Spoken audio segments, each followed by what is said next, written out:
Hello, I'm Genevieve, and welcome to For the Love of Data. And I'm Kevin, and this podcast is for people who are interested in finding data and using it to make great decisions. Jen, I know we have another in our series of amazing insights that you gained. I almost think that your life is like the rich ore in a mine, and we're going in and mining out nuggets of gold that people don't get unless they've had lots of experience. So you're sharing those lessons of experience. And what is our lesson today? Oh, really excited. There's actually two. So, the first lesson, actually, what the whole storytelling today is all about is when you get this basic request, or sometimes not so basic, this is what I need. And you just go off and you're going to provide help to someone. What is actually all involved in that? And I will share a real true experience of how our approach to dealing with that slightly differs from what I see others do. And maybe people can borrow from that. However, what also happened is I had lunch with a very good friend from the city of Toronto, and they knew about the work we're doing, Kevin. And the question posed was, isn't AI going to take over all of what you're doing and sharing on these podcasts? And I love any type of question. I love the challenge that it brings. What's our answer to that? So let's take a look at answering that question as we go through this story and see, do you really need to listen to Kevin and Jen, or would AI have solved all of this for you anyway? And you guys be the decision makers on that. So let's go, Kevin. All right. We received a real request at the City of Toronto one day, and the request was there's a tri government study going on. So, what is a tri government study? What is it, Kevin? What would a tri government I'm study? imagining the topic involved the municipal level, the day to day in this for you, the city, or in a town council, people who look at very local affairs, and then there would be Ontario because we were situated in Ontario.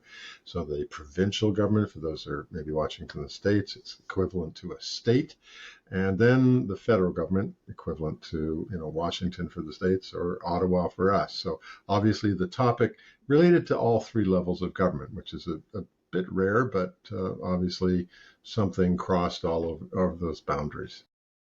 Perfect answer. You got it, Kevin. And so, in the hub of Toronto, there are provincial government bodies working in Toronto, and there are also federal. So the request was in this tri government study that an organization was doing on behalf of government was, what is the representation of youth from priority neighborhoods? And these are at risk neighborhoods. And so, okay, well, you're that's what you're asking for. This is the request we receive. Off we go, and we pull the data. And there you go. Kevin's popped it up there. Heaven or Kevin, sorry, both are true. And so there you go. It's priority neighborhood youth representation. The request came around January, and boom, we're giving out this information. So fundamentally, we're saying there is zero representation from priority neighborhoods, but in true fact, 127 people or youth are from priority neighborhoods. And that's the picture. Let me just see if I'm understanding this correctly. For starters, priority neighborhoods, I guess, are neighborhoods where these various levels of governments are trying to focus, perhaps to give them more resources. They're not performing as well. There's some social problems. Am I on track with that? Absolutely. And they define those, and they define them through postal codes. So they gave us the postal codes of the priority neighborhoods, and then we pulled staff who live in those postal code regions. Okay, my next question is when you presented this graph, or maybe, I don't know, maybe the story will tell us that you didn't present it, but if you presented this graph, the answer is zero, statistically zero, because it rounded to zero, because 127 isn't even a half a percent, I guess. And it's just, well, it's a fairly dismal answer, it seems. Well, then what happened? Well, and it's the truth. truthful answer. And so, we just come forward and we present this graph, but the little verbiage would have said we have 127 employees from priority neighborhoods. Could have been a phenomenal number. Maybe some of the other cities truly have zero. However, in our context, that's 0% because we're quite large, 35,000 ish. And so that's the answer. So, my question is for folks listening and for you, Kevin, are we done? Because, that was the question asked. What is your representation of youth in priority neighborhoods? I think we're. Wow. I don't think that's really getting at what they're wondering. And maybe there's a way we can look a little deeper. One of the things that pops into my mind is I'd like to know more about the youth that we hire. Like, how many youth do we hire totally? If people have watched another podcast, we're actually looking at this statistic, and it's not a very useful workforce. Maybe 127 is a lot. Maybe of however, we don't know. We don't know how many youth there are. So that's one thing. Well, see, Kevin, and so I'm so proud because I hope I rubbed off on you in the sense that, and sometimes we debrief these things, and maybe that's a tickler, because I can promise you, for a lot of people, they're done. And I'll cut to the chase a little quicker here. The other governments were done. They gave this, and they were done. I promise you, we gave this too, because we always do, right? And if you've listened to other podcasts, we're always, always, always responding to exactly what people ask for. This is exactly what they asked for. This is what they're going to get. They're done. I want to share with you what I believe to be a novel way of how I approach data requests and my team approaches data requests, which slightly differs from the norm, I think. All right, so next slide.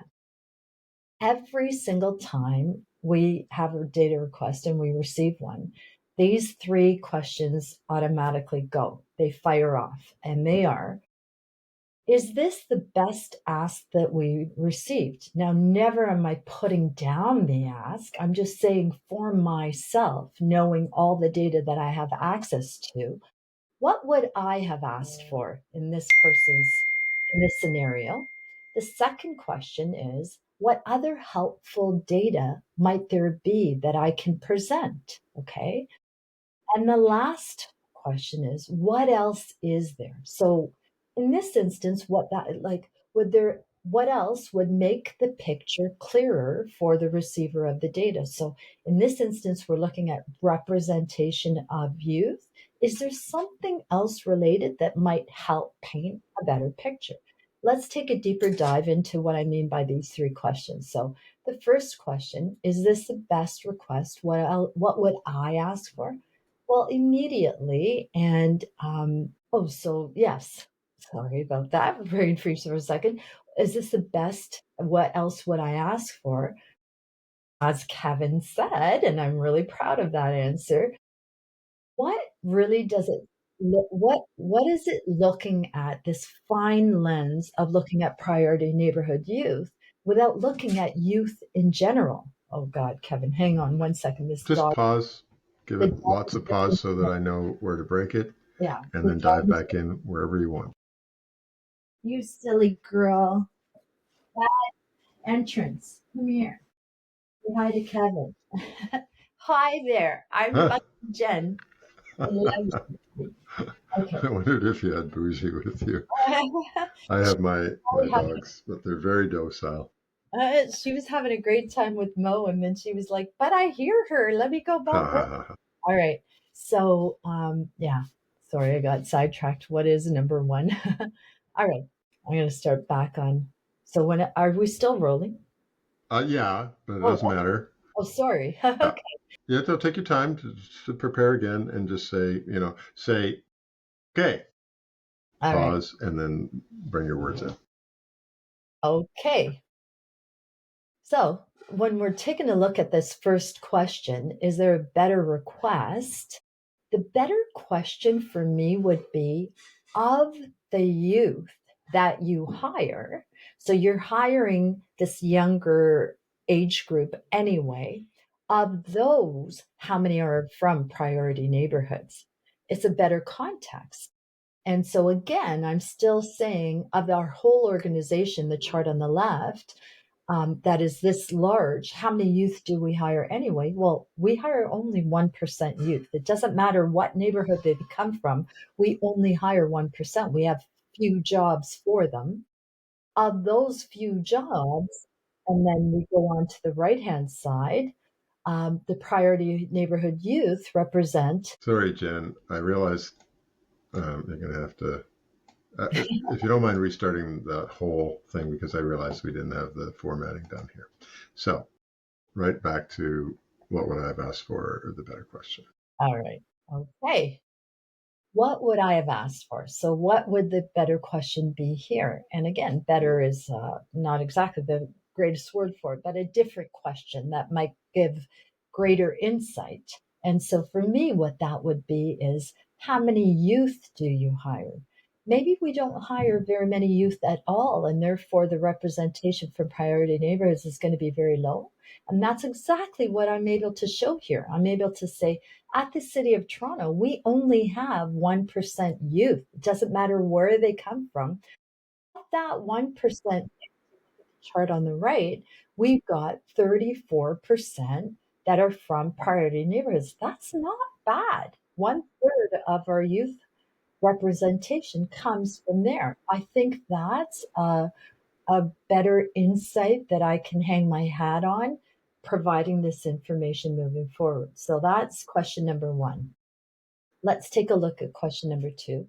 By the way, I would love people to hit pause before looking at what we're bringing to the table and just where would you go with that? So take a look back at what question number two is and where would you go? Let's show you where we're going. So question number two is there other helpful, this is question number two?